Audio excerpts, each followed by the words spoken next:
বাবা সারাদিন মদ্যপ অবস্থায় থাকতো, তার প্রতিবাদ করতে ছোট ছেলে, তা নিয়ে বিবাদের সূত্রপাত। সেই রাগেই বাবাকে গলা টিপে খুন করে ছোট ছেলে। 2 মাস পর সেই রহস্যের মৃত্যুর কিনারা পুলিশের হাতে ধরে। পুলিশের জালে ছোট ছেলের সমগ্র ঘটনার সামনে আসতেই ব্যাপক চাঞ্চল্য।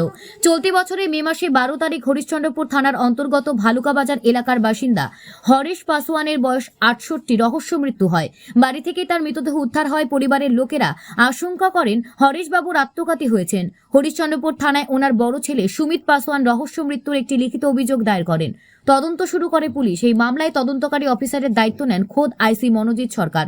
কিন্তু তদন্তে নেমে কেঁচো খুঁড়তে কেউটে বেরিয়ে পড়ে। পুলিশ বুঝতে পারেন হরেশবাবু আত্মঘাতী হননি, তাকে গলা টিপে খুন করা হয়েছে। ময়না তদন্তের রিপোর্ট আসার পরে মৃত্যুর কারণ আরও স্পষ্ট হয়। কিন্তু কেন খুন করলো, কেনই বা এক বৃদ্ধকে খুন করা হলো, সেই তদন্ত করতে গিয়ে আরো বিস্ফোরক তথ্য উঠে আসে। জানা যায় হরেশবাবু মদ্যপ অবস্থায় থাকতেন। এই নিয়ে ছোট ছেলে বাবার প্রতিবাদ করত, বাবার সঙ্গে ছেলের ঝগড়া লেগে থাকতো। সেই রাগেই বাবাকে খুন। হরিশ্চন্দ্রপুর থানার পুলিশ গ্রেপ্তার করেছে সঞ্জয় পাসওয়ানকে। পুলিশি হেফাজতে আবেদন জানিয়ে পেশ করা হয়েছে চাঁচল মহকুমা আদালতে। আমাদের সাথে থাকুন এবং দেখতে থাকুন নিউজ প্রাইম টাইমস, আপনাদের সাথে আপনাদের পাশে।